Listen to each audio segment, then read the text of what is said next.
10월 5일 황장수의 뉴스 브리핑 시작하겠습니다. 자, 오늘 비가 올 것 같이 날이 이렇게 흐립니다. 자, 날이 흐린데 나라 주변에 아무리 둘러봐도 안보, 경제, 또 각종 사회, 또 국민의 심성, 여야당이 하는 행태, 공직자들의 행태 어디 하나 반듯한 게 보이지 않습니다. 사람이 어떤 일에 대해서 말을 하려고 하면 떳떳하고 강직하게 말을 해야 된다고 저는 생각을 합니다. 저보고 뭐 뻣뻣했어, 그래서 출세를 못하니 이러고 사니 하는 비판이 많이 있습니다만, 저는 제가 사는 삶에 대해서 한치 부끄러움이 없습니다. 자, 제가 성격이 강해서 맨날 방송에서도 쫓겨납니다. 오늘 뉴스 브리핑 하고 있는 이 시간도 원래 고정 프로를 하던 시간이었는데 또 뭐 문제가 있는지 또 열애됐습니다. 저는 이런 부분들이 저한테는 여러 가지로 스트레스가 안 쌓인다 하면 거짓말이겠죠. 그렇지만은 제가 옳은 말을 한 대가로 계속 방송에서 이런 불이익을 당하고 있는 부분에 대해서 한치도 부끄러워하거나 그릴 김이 없습니다. 저도 수입이 있어야 이 세상을 살아갈 수 있고, 요즘 뭐 제가 입 바른 소리를 하니까 저에 관한 모든 수입원들이 거의 다 끊어졌습니다. 세상이 그런 겁니다. 남한테 큰 소리를 치려면 배가 고파지는 게 당연한 이치입니다. 저는 그걸 감수하고 가고 있습니다. 그 대신 옛날에 하던 일들을 안 하려고 하고 있죠. 그래서 안 쓰고 소비를 안 하려고 나름대로 엄청 노력을 하고 있습니다. 자, 그런데 직책이 높고 그 다음에 국민들한테 우러러 보이는 자리에 있는 사람들은 누구보다도 더 떳떳해져야 된다고 저는 생각을 합니다. 오늘 그 문제에 대해서 첫 번째 이슈로 이야기를 하겠습니다. 국회가 3번이나 불러도 정인 홍기택이 국회에 나가지 않는다. 홍기택 실종 사건이라고 지금 언론에 조롱을 당하고 있습니다.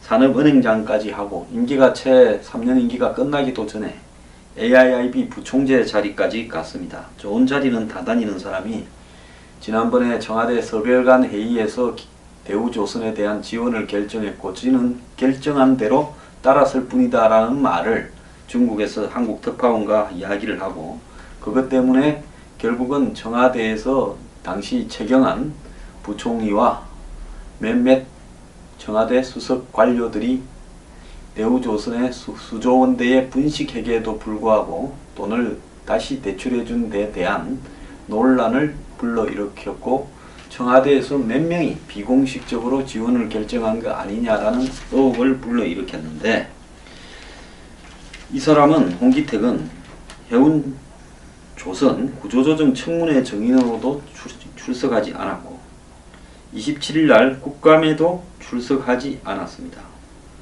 또 4일 어제 그러니까 국회 정무위원회가 18일 금융위원회에 대한 국감에 홍 전 회장을 정인으로 채택한다고 이렇게 밝혔습니다.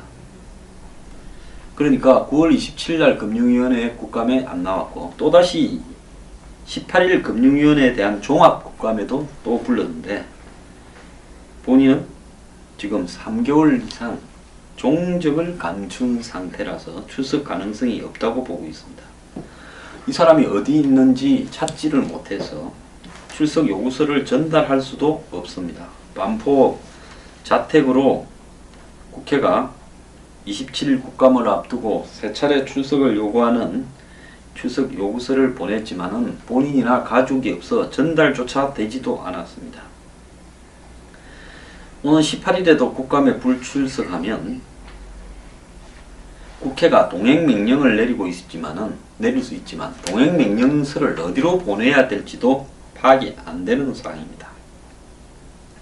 자, 홍기택이 지난 6월 AIIB에 부총재직 휴직계를 제출한 것과 관련해서, 자, 당시 아까 서별관 회의에서 결정한 것처럼 이야기를 했고, 여기에 부담을 느낀 AIIB가 홍을 물러나라고 했고, 그것은 중국이 사드 등과 관련해서 한국에 압박을 넣는 부분에 빌미가 되었다고 보고, 그래서 그 자리를 프랑스가 대신 차지를 했습니다. 한국에는 부총재보다 한 단계 낮은 국장 자리를 이렇게 배정을 했죠.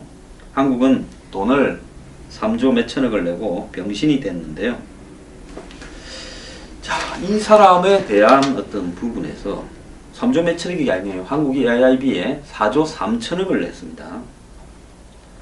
자, 저는 한국이 AIB에 4조 3천억을 내고 들어갈 만한 가치가 있었는가도 이번에 홍기택의 출석 여부와 관계없이 좀 규명을 할 필요가 있다고 봅니다.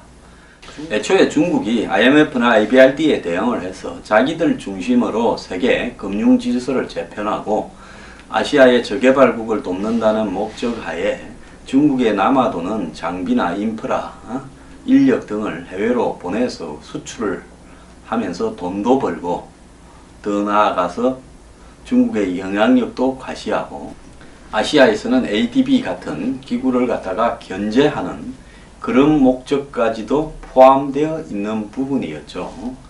자, 이 부분에 덜썩 참가를 하면서 한국이 미국이 주도하는 앞으로 잘 될지도 의문이지만 TPP라는 환태평양 경제 동반자 협정에는 불참을 하는 부분에서 저는 매우 판단을 잘못했다라고 보는데요. 어쨌거나 돈을 4조 3천억이나 태웠으면 여기에 들어가서 뭔가 역할이라도 제대로 해야지. 자, 이 스캔들에 대한 말 때문에 쫓겨나고 이제 이 피하고 다닙니다. 그러면 정부에서 홍기택을 잡아다가 국회로 세우는 부분에 대해서 떳떳하게 협조하는 것이 맞다라고 보고 있습니다. 과연 청와대나 정부가 홍기택의 형방에 대해서 모르느냐? 그렇다면 정말로 모르고 청와대나 정부와 관계없이 이런 짓거리를 한다면 인터폴에라도 수배를 해서 끌고 오는 부분이 중요한 거 아니냐. 그리고 검찰이 홍기택을 대우조선 이 지원과 관련해서 조사 대상에 포함시키는 게 맞다. 저는 그렇게 생각을 합니다. 제 말이 틀렸습니까? 저는 행방불명이 된 것을 방치하면 행여나 이 사람을 숨겨주거나 아니면 아예 숨으라고 한 것처럼 오해를 받을 소지가 충분하다고 보고 있습니다. 자, 오죽하면 홍기택이 처음에 산업은행장으로 내정이 되었을 때 당신이 좀 거절을 했으면 좋겠다. 당신이 그럴 능력이 되지 않지 않느냐라는 말을 청와대 수석이 했다고 하는 이야기도 들리고 있습니다. 자, 이런 사람을 아무도 행방에 관심을 가지고 있지 않다. 어느 나라 있는지도 모른다. 정부가 손을 놓고 있다. 이것을 믿을 국민들은 별로 없다고 봅니다. 그래서 정부도 홍기택에 대해서 별로 좋지 않게 생각을 하고 있으니까요. 정부가 빨리 홍기택에 대한 법적 조치와 신병 확보에 나서서 국내로 들어와서 각종 이 수사와 국회 출석 등을 시켜야 된다고 보는데요. 지금 홍기택은 어떤 혐의도 아직 받은 게 또 없습니다. 그렇다면 홍기택의 말과 최경환 전 부총리 등의 말이 다르다면 조사를 해서 최경환 부총리가 홍기택을 허위사실 유포죄로 명예훼손으로 고소도 하고, 더 나아가서 검찰은 홍기택이 이 지원과 관련해서 지금 대우조선 수사를 검찰을 얼마나 하고 있습니까? 조선일보 송희영 주필도 조사할 정도면 홍기택은 당연히 조사 대상이 되어야 되는 게 맞지요. 그때 당시에 지원이 나갈 당시에 그에게 지원을 주도한 산업은행장이었지 않습니까? 그런데 이런 식으로 이렇게 인공위성도 아니고 해외를 떠돌면서 행방 파악도 안 된다는 것은 문제라고 생각을 합니다. 청와대가 익명의 관계자를 내세워서 박지원이 북한에 약점 잡혔나라고 비판을 했습니다. 자, 이렇게 청와대가 이 박지원에 대해서 대북 송금 등으로 비판을 할 수 있다고 보고 있습니다. 그런데 지금 이 비판의 내용을 보면,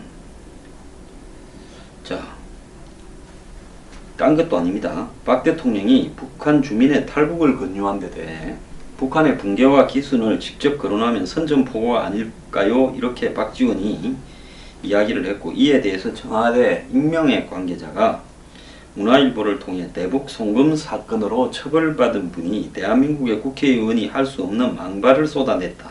북한의 핵 문제에 대해 현역 정치인 중 가장 책임 있는 분이라 아니할 수 없다. 그런 사람이 이런 말을 하느냐라고 했고, 북한에 송금한 돈이 핵을 만드는 어떤 돈으로 이렇게 갔을 가능성이 많은데, 이 사드도 반대하고 북한 주민을 인도적으로 포용하겠다는 대통령의 의지도 선전포고라고 하는 박지원은 북한에 큰 약점이 잡힌 게 아니냐 이렇게 이야기했고, 박지원 위원장은 자신의 페이스북에 저를 성토한 청와대 관계자가 누군지 떳떳하게 실명을 밝혀라.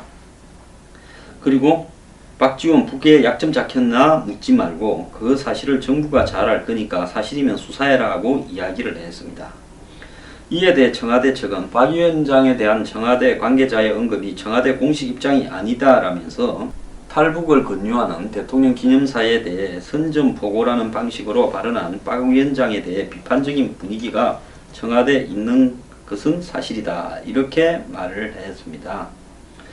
여권은 최근에 이 김대중 정부 당시의 대북 송금 사건을 문제 삼고 있는데, 박 대통령이 지난주에 수석비서관 회의에 대화를 위해 줬던 돈이 핵개발 자금이 됐다 이렇게 했고, 또 여당 의원들도 대북 송금 청문회를 하자.